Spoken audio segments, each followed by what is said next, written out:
Shooting it raw? Yes. Shooting it raw. I would say that it's an opportunity to capture a moment of beauty. That's how I would describe it. Yeah, it's a moment in time. It's a memory. It's something beautiful that you see that you want to record somehow and keep to go back to and revisit at another moment in time. That's how I would describe it.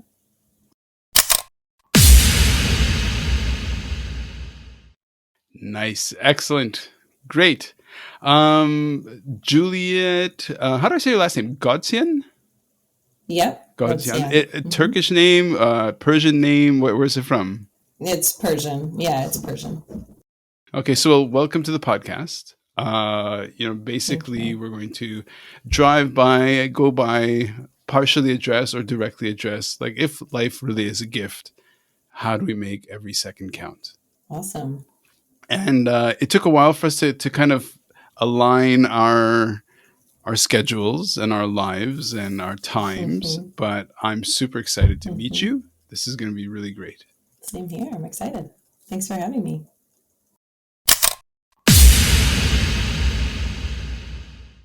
Okay, so it's a photo of you looking at the camera. I don't know if somebody's photographing you or if you've done a self-portrait, but it's so very BC.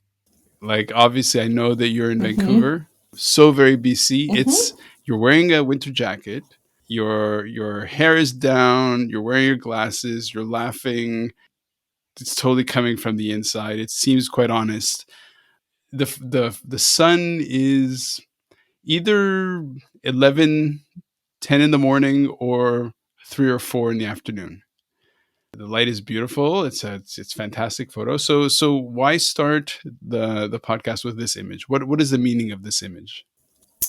Oh, well, I mean, I guess when you asked me for photos, I just, selected some that I had taken of me in an environment that's really special to me, which is the forest. And it's a huge part of my life. And I spend a lot of time there. And part of what I'm doing with my Instagram account here with Juliet is creating recreating a connection for people with the natural world and to give them opportunities to be back in connection with that and have a sense of the beauty and the awareness of that. So to me, this photo it's partly in essence that, but it's also capturing a part of me, which is my joy, which I would say is part of what I feel when I'm in that environment. Did you grow up in BC? Did you grow up outside or? No, I'm actually from Illinois. I'm American originally. So I grew up in a small city in Illinois called Decatur.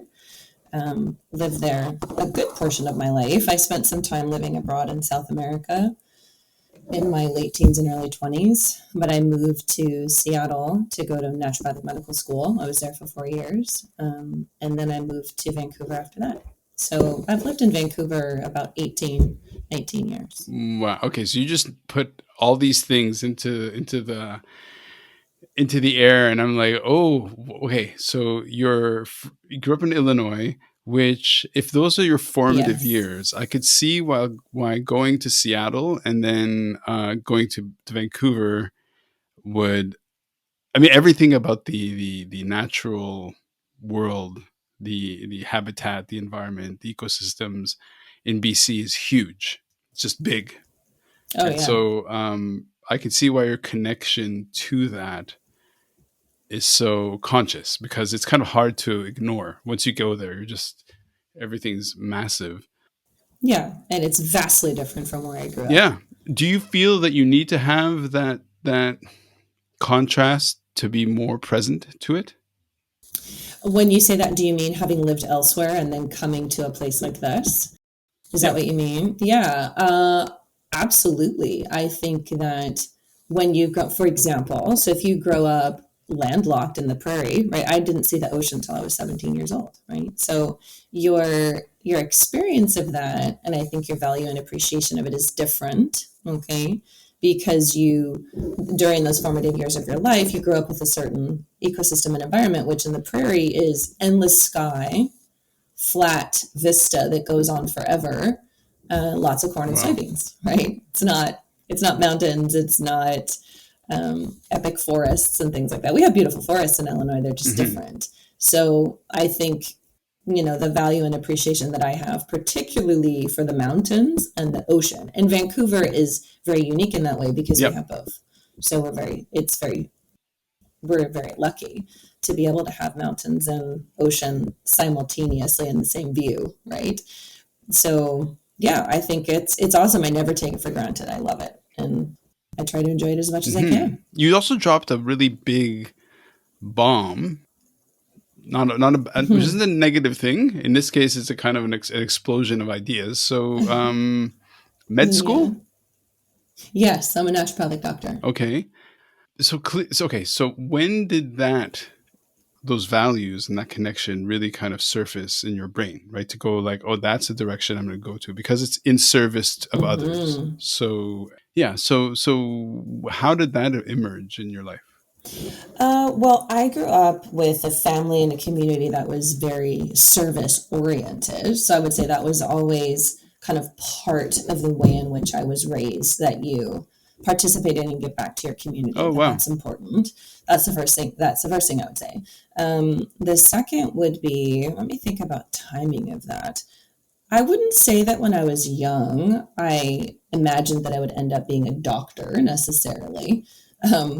Strangely, I would probably say I thought I would have been a Hmm. veterinarian first because my greatest love when I was younger was animals. But I think that some of the experiences that I had living in South America actually impacted me very deeply because it brought me into contact with different cultures and different approaches to healing, just generically, if you want to use that word, right? So that was kind of the beginning of cultivating an interest for me in natural Okay. healing, right? So using plant based medicines.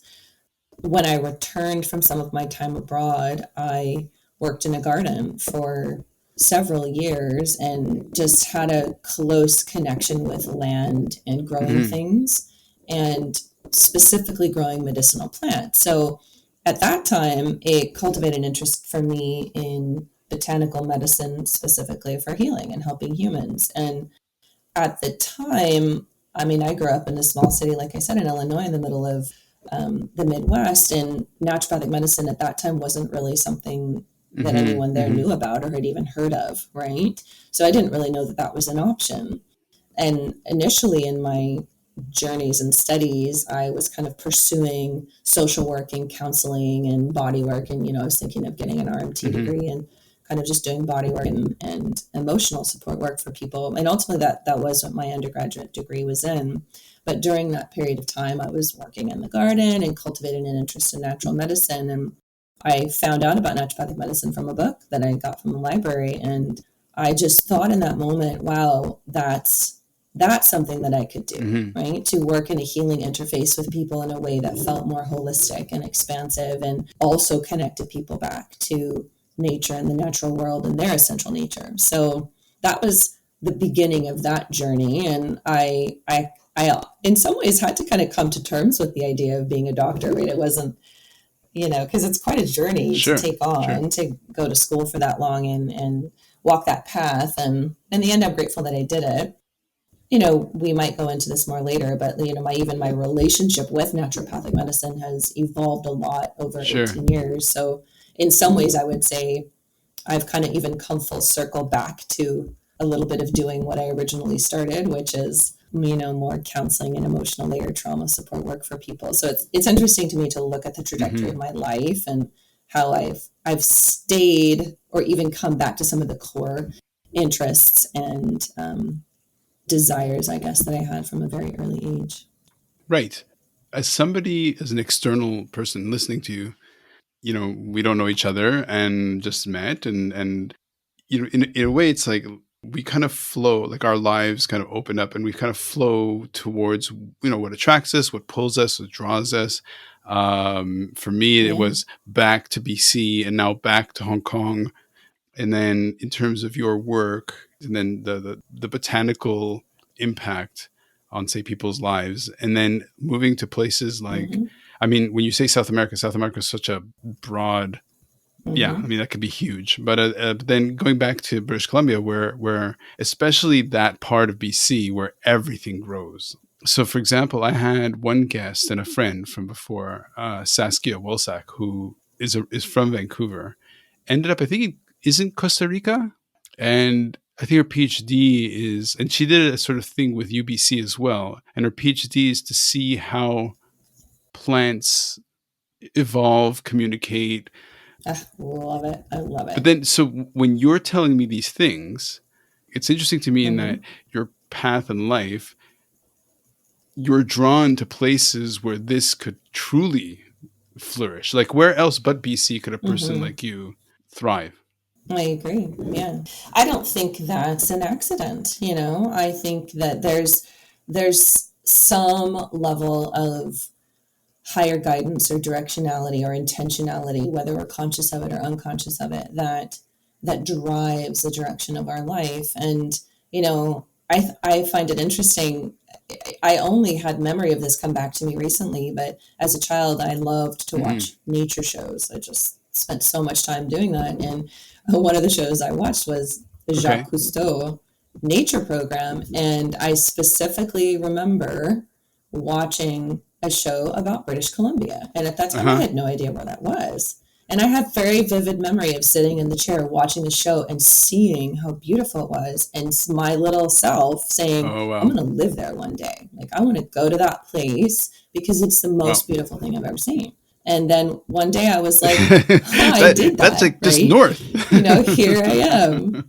Yeah, I literally, life brought me here. And almost as if by accident, but not by accident, right? Because I don't believe Okay. anything really is an accident. Everything Mm-hmm. happens for a Nice. reason. Okay. Well, so the photo is of you just giving it up. I mean, your hand is kind of touching an exposed tree that was cracked mechanically. Like it's Hmm. a. I mean, the trunk itself was probably about a foot wide, but it's been like severed. And maybe I don't know why, or you can't really see why that is split that way. But your hands on the tree, you're surrounded by Vancouver's autumnal sort of forest. Still a little green. The light is kind of cool behind you. It's a beautiful shot. You want to move on to the next image? You have anything else you'd like to add about this photo? No, but I'm glad we're going through it. I didn't actually know. I wasn't totally sure what we were going to do. So this is kind of fun to talk through the photos. I just got grab more photos of me. Okay, so if we think, or in line with this idea that there are no accidents, things Yeah. happen for a reason, whatever, Yeah. in your head, let's Mm-hmm. say there's a supercomputer that you're only conscious of the topmost sort of level of the intentions and thoughts and whatever. But in the background, there's all of this level of deep thinking, connection, whatever you want to call it, whatever you want to call it. Mm-hmm. So I say to you, pick 4 photos. Totally. You send me four, and you're like, Mm-hmm.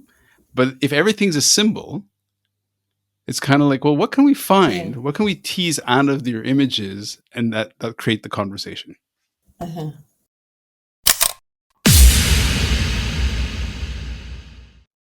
Oh, great. Okay, still in the same. This seems like okay. So what's really nice about this photo is it's in vertical.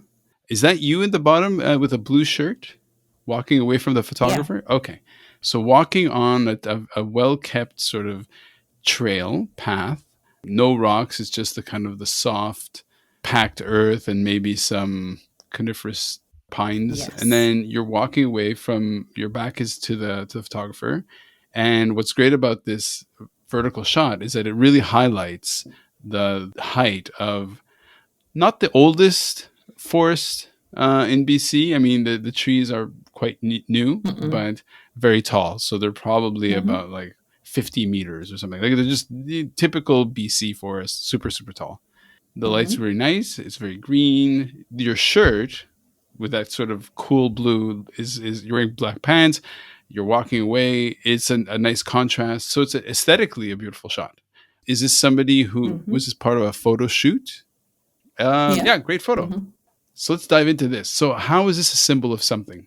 To me, this one would be a symbol of a couple things: walking your path, being on the journey of your life, and not just experiencing the path itself, but actually opening your view, your curiosity, and your awareness to a more expansive perspective of everything that surrounds Ah, you as you walk your path, right? Because when you're in the forest, you could just, cause I spend a lot of time there. So, and there's people that come and they walk those paths and they have their earphones in and they're walking their dog and they're thinking, or they're talking on the phone and they're doing their thing. And, their experience of that environment is very right. encased around them. And when I go to the forest, I like to have my eyes up and I like to be open and I like to be walking through and reaching and feeling out into the entire environment that surrounds me and Mm, experiencing all of it, right? Because there's so much happening there that when we're not looking, right. we miss it, right? So that's what I would say comes up for me when I look at that photo. Bring it back to your story about the Jacques Cousteau show, where that Mm-hmm. little, those views from around the world and everything sort of inspired you. So I was Mm-hmm. running shark rescue because it was marine based. You say Jacques Cousteau, I think of a quote which is, "We protect what we love," which is kind of Yes. one of the sort of the elements behind shark rescue. Of course, there's a conservation side, right? Of being in the Mm-hmm. forest and being in the natural world and all that stuff. But what I'm really hearing from you is more of this internal connection to the outside world. Yes. Now, I'm a very weird interviewer in that I talk a lot and then I go, "What do you think?" So imagine we have a 12 or 15-year-old person listening to us and we're doing a theater of the mind Mm, because they're just audio.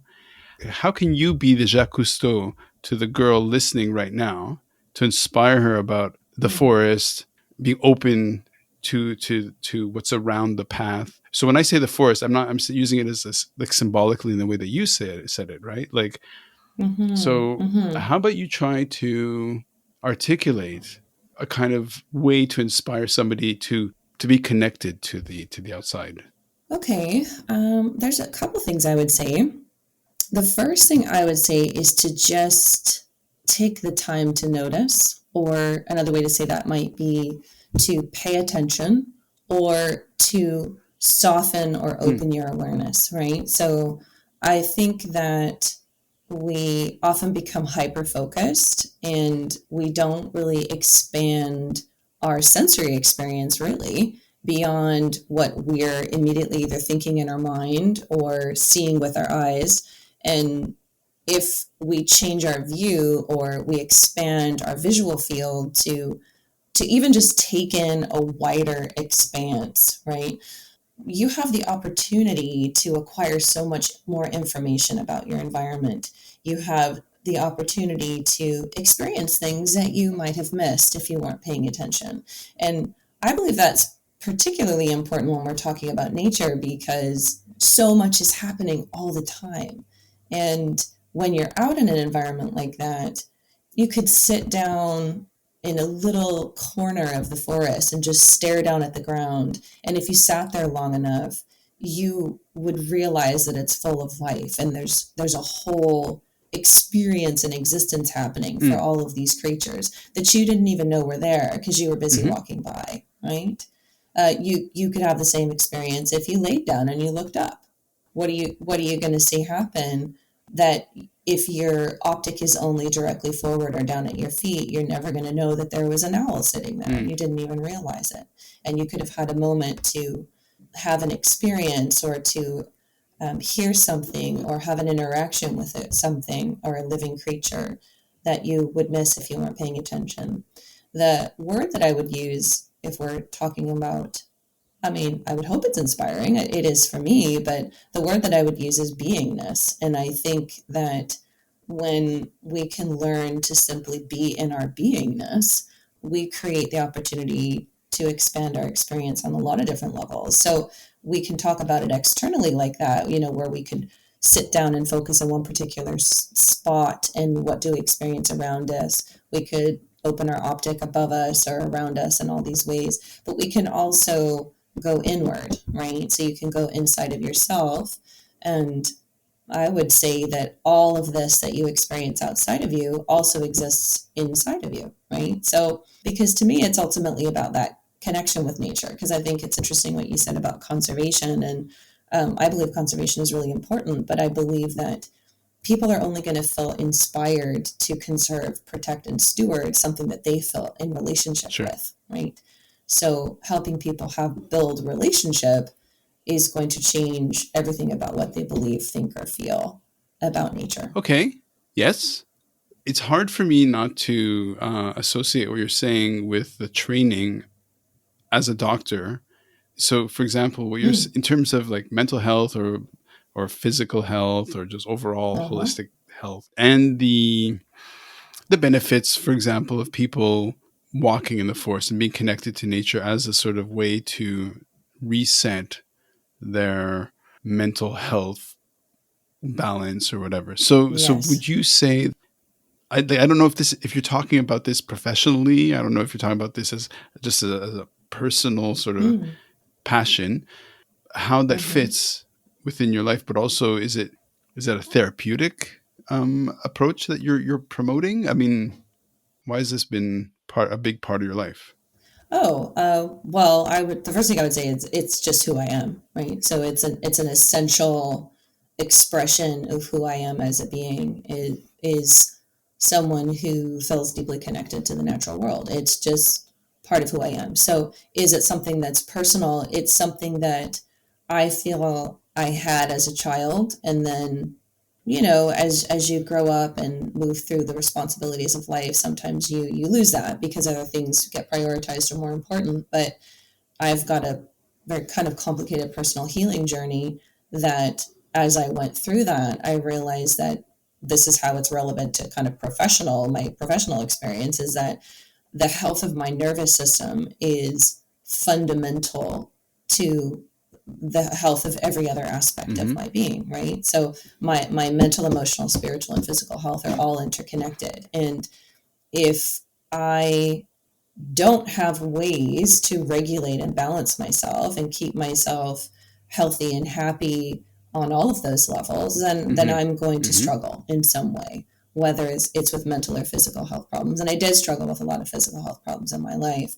So through that process, as an individual, I had to discover the ways in which I could self-soothe and self-regulate, and what was necessary for me to feel safe in my body, to feel calm in my body, to regulate my emotional self and my mind and all of these things. And being in nature, and oftentimes being alone, needing to Mm-hmm. be away from other people, was pivotal in my healing process. There were also other aspects that were pivotal in my healing process, but we're Mm-hmm. talking about this, so I'll talk about it. When I'm speaking professionally, this could be a really huge topic, so I'll make it small, but I've been in practice for 18 years and working with people with chronic disease, because Oh, that's most of what you work with as well. a naturopathic physician. So in that period of time, what I have learned is that physical interventions can be really helpful, but if you don't address the deeper underlying root cause of what is destabilizing a person, they're not going to really Huh. get well. Okay.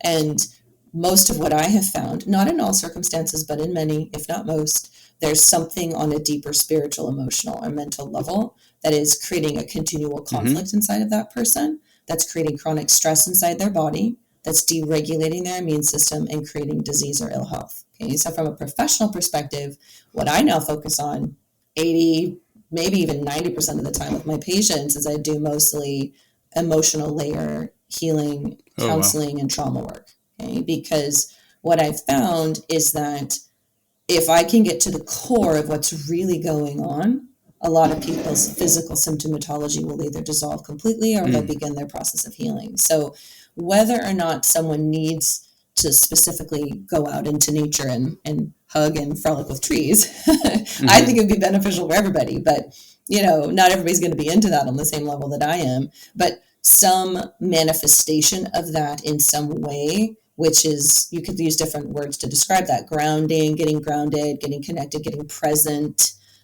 feeling part of something that's greater than just your own individual experience, even if it's just feeling connected to nature, is very regulating. It's very healing. It changes people's perspectives, and it shifts the trajectory of disease, I believe. Boom. Okay.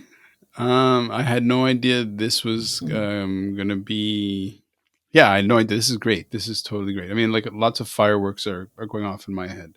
You made reference to like the internal state, because you said you yourself had to go through a healing, a physiological healing for your own physical health, and then that kind of made it a lot more present and a lot more real. And so, in your practice, how much of your own experience informs your service, your treatment, your practice, and how much of it is based in Training? yeah, well, not training, but just sort of like a clinical perspective, and how much of it is actually just a reflection of, well, this is what I went through to create that connection with a patient. To create a connection with a patient. Oh, interesting question. I got to think about that. Because I've had a lot of training. I know. I'm like, how do I break that down?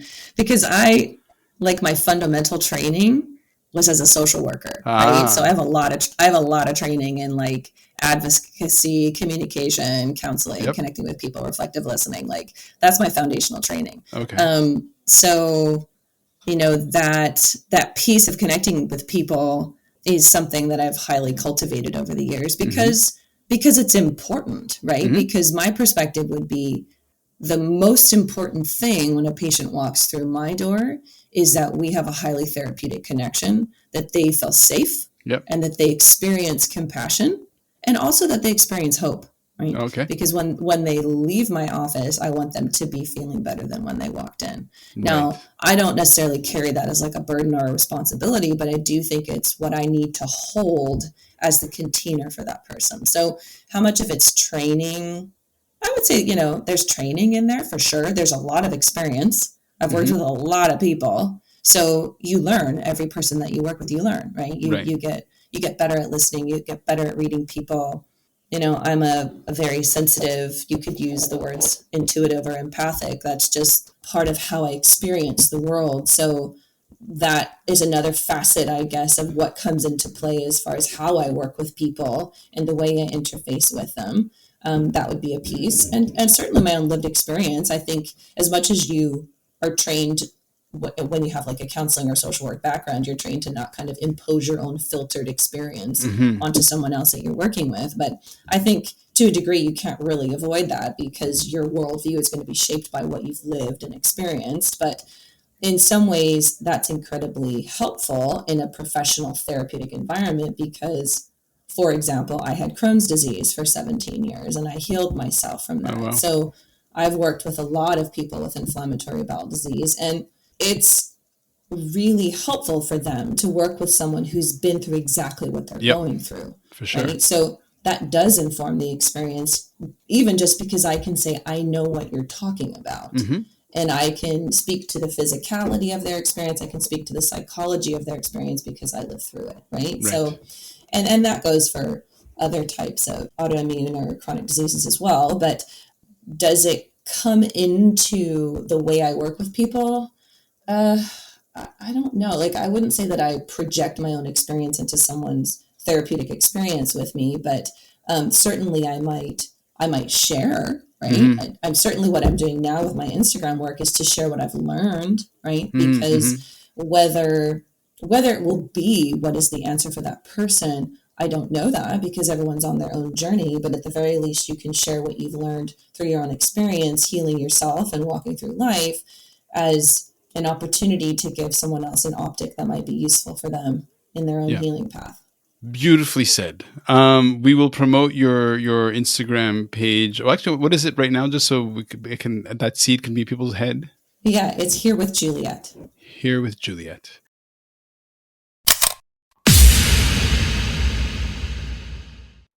So in this photo, is this you again? These are all like Yeah. so far. Okay, Yeah, they're so all me. love the theme. Okay, so again, BC forest, massive tall trees. This one feels different in that everything's in a lot more silhouette. So a lot of the trees are in silhouette. There's hints of green. What's good is that you are, I think, facing away from the photographer, walking through kind of lower brush, I guess. So you Mhm. can't super see you very well, but it's kind of like a really part of the forest, quite camouflaged really within there. Yeah, it's just a beautiful shot, again in vertical. Yeah, so what's this all about? This one, I feel like I remember that day that we were just exploring and wandering and just taking different shots of me doing that because that's generally what I do. Mm-hmm. I don't usually walk on the trails. I will walk on the trails, but I like to just wander and Mm-hmm. see what I can find, what wild spaces would like to be known. So I think for me, that was really, there's two things with that. It would be, exploring a wilder side of things or a more overgrown or less touched by humans Mm-hmm. side of things. And the second for me is that it's a magical place.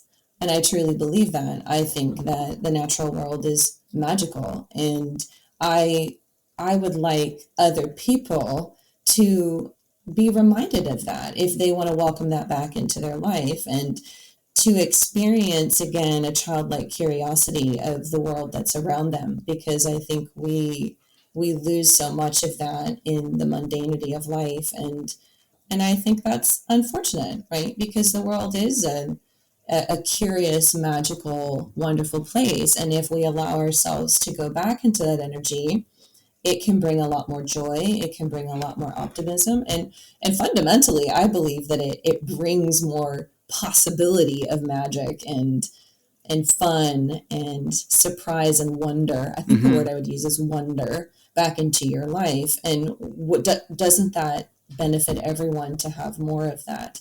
And I think it can move people out of the mindset of burden, which modern life can often feel like one to-do list after the other. Right. And there's not a lot of fun or joy or wonder or play in people's lives anymore. And I believe it's important.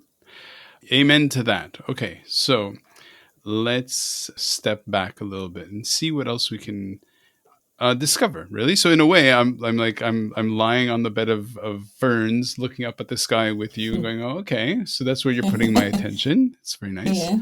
Okay, so we know that on a professional level or on a sort of a rational, high level thinking order for yourself, this is where you've brought yourself to.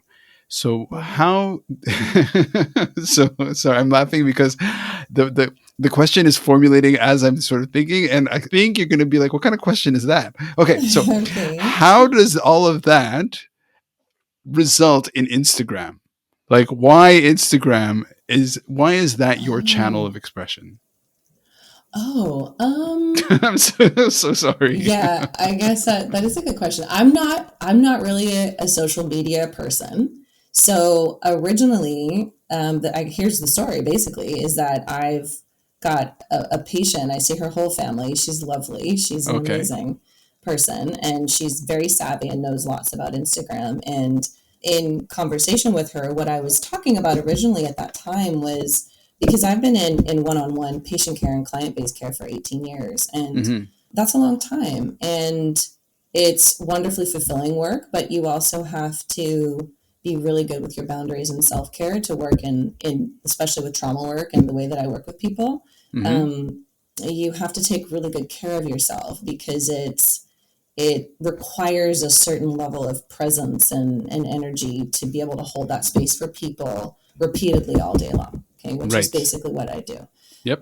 So part of it was a desire to move into platforms that would allow me to work with either larger groups of people, right? So doing either group based work or working over platforms and venues that would allow me to reach more people, right? And Hmm. ultimately, that's really what it was about. Was I have a very successful practice in Vancouver. I don't necessarily I'm not using it to kind of build my practice in Vancouver. That self grows through word of mouth referrals. It was more of a hope of trying to reach out on a wider scale. Mm-hmm. And I'm in the process of building and recording some different courses that I want to offer to people that are really about fundamental core aspects of healing from trauma specifically, and different types of woundings that people can experience and how to heal it. Because I think it's inevitable for most healthcare practitioners, like once you've been in practice this long, especially doing the type of work that I do, that you kind of reach a place where you want to move into more of a level of teaching, maybe is what you would describe that interface to be. So A, it's that, and B, I mean, I think Instagram is it's a place to, because it's saturated with many different types of information. Mm-hmm. To me, my intent was to create a moment of beauty, Ah. and bring a reminder of beingness to people, and to give people little snippets. Like I just posted a story of, was recording a video and a raven started calling, where I've got, Oh, you know, nice. woodpeckers, or I've had like caterpillars and ladybugs. Like I do little things like that because I just want people to be reminded, to stop and notice the little things, and Mm-hmm. to not forget that all of that is there. So that's what I'd say about Instagram. Okay, so here you go, and you're the evolution of your thinking or whatever goes from the practice, which is one-on-one, one-to-one. It's Mhm. very, present. And, the whole thing that you'd said about it's important to have boundaries because especially with Mhm. that kind of work, it can be extremely draining and taxing. But then you go into a more public sphere of Mhm. Instagram. And then suddenly it's kind of like, what does the universe have in store for you today? Because you don't know who's Mhm. going to pop out of the blue like me and go like, hey, what is that? So have you been doing it long enough to actually have a bank of experiences, or has there been somebody who reached out to you that you were just like, I would have never expected that in 1,000 years? Like that was just like, what was that? Where it Hmm. really surprised you in a positive, ideally positive way, because you're trying to Yeah. inspire people. Yeah, I mean, I would say overall it's been amazing. I've had a really positive experience. People have been so kind and so responsive and so grateful and interactive. And I've had interactions with people reaching out that are either naturopathic doctors in other parts of the world, or Oh they wow. were interested in going into healing modalities. And they're like, I want to talk to you about what you do. I'm so curious. And so that's been really cool to just be able to interface with people all over the world that are Hmm. having curiosity about things, or making little posts of, I really needed to hear that today, thank you, I appreciate that, or I was just going through that last night, this is really resonating with me. So those are the main things I would say that have been really beautiful, and maybe surprising is a word I would use. I mean, I guess in some ways, I was hoping that that's what would come of it, which is Hmm. to kind of build, and I'm still in process with it, really, of, do I want to build some sort of online community? I'm still figuring that out, right? Because it's Hmm. all the balance. Like you said, you don't know what the universe is going to throw at you. So part of it's putting your own intentions out of what I want to create. Hmm. Yeah, and then also seeing what comes back at you, and Right. and what you want to dance with in life, right? Because again, back to boundaries, it's like, do I want that, do I not want that, what works for me, right? What is it that I want to share with the world, and what also is in good flow with the life that I want to be living. Right. Nicely said. I mean, and to a certain extent, the convergence or parallel that I have is like with the podcast, Hmm. things come up and it's like, well, where did that come from? Which is really nice. When you started your Instagram channel, say it again. Hmm. What's the name? Here with Juliet. Nice. Here is Juliet. So when you started, you don't know what's going to happen a year from now. You don't No. know Yeah. you don't know what's going to emerge. So it's Hmm. kind of fascinating in its own way. It is. It's a cool experience to just see what takes off, and Yep. what people really resonate with and what they Yeah. don't. And yeah, it's been good. It is magical in a way. Yeah, it's kind of fun.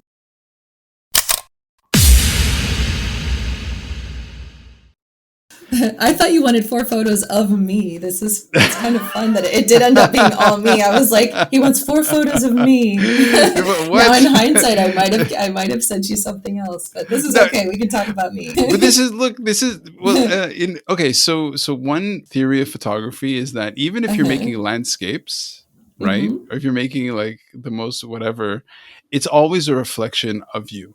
You know what I mean? Yeah. Like at the end of the day, it's a reflection of the artist. So in this photo, it's a beautiful headshot, very nice. You're Yeah. looking at the camera. It's nicely done. Is this for your work? Is this for like this a headshot for? Actually, it's funny. Like this had actually been a photo shoot with my family. My parents were in town visiting, and Oh, nice. I wanted to give them a present, so I planned like a photo shoot with the family so we could all have. I wanted it to be an outdoor photo shoot, but it was pouring rain because, of course, it's Vancouver. So we're just like sitting in the patio at my apartment. Like the Mm-hmm. photographer was literally holding an umbrella over her head, like Oh, wow. trying to get these great shots. So we actually have some really great photos of my whole family, which would have been great to also include. But at the end, she was like, "Oh, do you just want some Photoshop or some, excuse me, some headshots for professional use, and maybe I'll use it. I'm hoping to start an Insight Timer teacher account, so I'm probably going to even use that headshot or one of the ones from this group to Right. be on that profile. Yeah. Okay, so the photo is you can tell that it's overcast light, so it's diffused light. The photographer knew to kind of leverage that. It's perfectly nice headshot. So let's use this moment of kind of like a teachable moment for somebody listening to, because you went by way of social work, Yes, I did. which is all about opening yourself up to the other, to kind of welcome and say, okay, look, you're going through a difficult moment. And then through your medical practice, you're saying a lot of the work you've done is with people with chronic illness. Mm-hmm.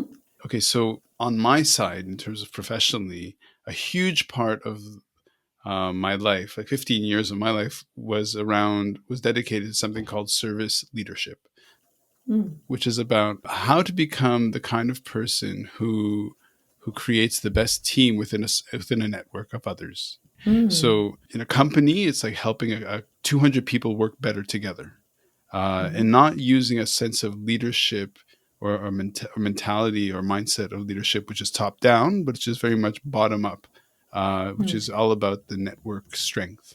So, how do we bridge those different elements? How is your practice evolving to include more people instead of it being always one to one? Mm-hmm. Because in a way, offering courses is about Mm-hmm. expanding or creating a network Yes. of students or a classroom or whatever. So, Yeah, I've been sitting with that for a while because I've interestingly had just comments from different patients over the years around, would you teach an in-person workshop? Because I'd really love to just work intensively with you for, a more prolonged period of time instead of in little snippets of 1 hour at a time. And, that would kind of get me thinking, maybe that's something I want to do. Or I've had people ask to mentor with me to work mm, with clients the way that I work with clients. And I've had preceptors over the years, but I hadn't really ever thought to sit down and like create some sort of a program to help train or support people to work in the way that I do with clients. So that's also kind of spinning in the background. There was a while where I really, originally when I started the Instagram account, I was really intentionally feeling that I was going to do group based programs with people. mm, That's still in kind of a neutral zone for me right now, and I have to maybe just get more clear about whether that's what I want to use my energy to do. If what's more likely a possibility is that I'll, run maybe live interactive group programs that are at a set specific time, not necessarily in person, mm. but live, kind of like this. And there could be lots of people on the call and we're discussing a particular topic, or I'm doing a guided meditation, or we're talking about a particular topic of healing. And so that's pretty probable. That's most likely coming down the pipes in the next few months. Huh. Yeah. In the therapeutic approach, how does working within a group amplify healing Mm. power? Someone's healing experience. Yeah. Well, a few things. So I would say that you have the group dynamic of the energy of supportive presence and observation, which itself can be very therapeutic. Because even, in the doctor patient or the healing relationship between a practitioner and a client, part of what's happening in that healing relationship is you're being witnessed and you're Okay. being observed, right? Mm-hmm. In whatever it is that you're experiencing. So if you can create the right container for that in a group setting, then you can create an experience where someone can be witnessed and observed and with presence with a larger group of people who can hold compassionate space for that person, which can be really healing for people. And the other thing is that, if that person, if you're having any sort of interactive component to it, whatever that person is learning or uncovering or working through or healing for themselves is available for other people to learn, experience, and heal from, right? Mm-hmm. So it's like me talking about my Crohn's journey with a patient can provide them with an opportunity to either heal or learn or gain an insight or acquire knowledge or something like this, right? So I think in a group setting, you have the opportunity for that to happen. I do feel that it's really important, in the context of what we're talking about, there's some responsibility on the person leading the Oh, program for to make sure. sure that that space is Oh, for safe sure. and actually is a compassionate container for healing. So, but when that is in place, I think it can be really powerful for people because the other thing I would say about it is I think that what most people crave and don't have, especially in Vancouver, is community. Mm. And that is a powerful component of feeling safe Yeah. and feeling loved, which is important for fundamental health as a human, right? So if you can create opportunities for people to feel that they have community, even if it's just for a weekend seminar or whatever it is that's happening, I think that's really powerful. Mm-hmm. Okay, so as an outsider, so I went back to BC for about 6-ish months, I guess, 7 months. One huge reason why I left was the mental health component, Yeah. just the support and much better out here in Hong Kong. The difficult part Mm-hmm. of Vancouver is the rain and the darkness. Yes. So, like, how do you speak to that as a kind of as a way to motivate a person to kind of get out of their cloud or get out of their you know difficult Mm-hmm. moments? How do you? Yeah, so I talk with people about that all the time because I think that it's like what I said before about returning to a sense of wonder or joy in the world because people don't often know what makes them happy, right? Hmm. So a lot of people that I work with, if you ask them, well, what do you do that makes you happy? Like, what do you have in your life that's purely for your own joy and for no other reason? Mm. And a lot of people don't have that, right? They don't have things that they often don't allow themselves to do it. And that's very unhealthy, Mm. in my opinion. So often it's a process of helping people reconnect with that. Like that will sometimes be people's homework. I want you to go home and I want you to figure out one thing that you actually love to do, right? Or it could be one thing that you love about being you, Hmm. right? What do you have in your life that when you do it, you actually feel joy? Like, do you even know what the emotion of joy feels like? What does it feel like in your body? When's the last time that you felt it? And what cultivated and brought it out of you? And how long did it last? How often do people do that? So, encouraging and inviting people along a process of self reflection to find that again in their own life and then to prioritize it, right? Because there's a lot of unpacking and unlearning that has to go into people who are hyper functioning and hyper productive or deprioritizing their own needs because they've been taught to prioritize the needs of others over their own, right? So a lot of it is unpacking and helping people give themselves permission to do that because a lot of people won't give themselves permission. Hmm. If we can give somebody some like a model, a tool, framework, because like your path took you to social work, brought you to being a naturopathic doctor, and now is expanding it to maybe either being more of a mentor, being more of an educator. How can we inspire, say, somebody listening to you who's trying to make at a decision point or something to become more active or activated about addressing their own needs, to give themselves permission? Mm-hmm. What can we say to them to sort of say, okay, look, you can start doing that work? Mm-hmm. Well, I mean, there has to be a choice point, right? Because you can't make anybody do that work. So for some people, there is usually some impetus inside of them that's coming from either a place of discontentment or unhappiness or disease or something like this, or depression, things like that, that are causing the person to self-reflect and say, I think I need to change something about my life, right? So as long as that desire or drive is there, oh, there's any number of things that we could give to people to explore. But if you are connected to yourself and connected to your body and you have a level of self-awareness, sometimes it's pretty easy to figure that out. But one exercise that you can do is to even just write down a list of what do you love, what do you hate, or what do you like and what do you not like, Mm-hmm. right? Because if you can't make a list of what you like, start with a list of what you don't like, right? Because it's like when people are trying to figure out their core values, right? Mm-hmm. Like, how do I define who I am as a person? If you can't language that or identify it, then you start with what you don't like, Okay. right? Because who you are is the opposite of that, right? So Okay. if I don't like being late, Mm-hmm. then punctuality is part of my core personality. It's important to me. Or if I don't like people who lie or are out of integrity, then integrity is part of my core value system. So you Mm-hmm. can use that same approach to figure out, what do I love? And you could say, I hate being stuck inside all day. Okay, so I love to be outside. I love to be busy. I love to have adventure. I love to be learning something new. I don't want to be doing the same thing all the time. Okay, well, I want to be innovating. I want to be educating myself. I want to be learning, right? So you can start teasing it apart. That's the first piece.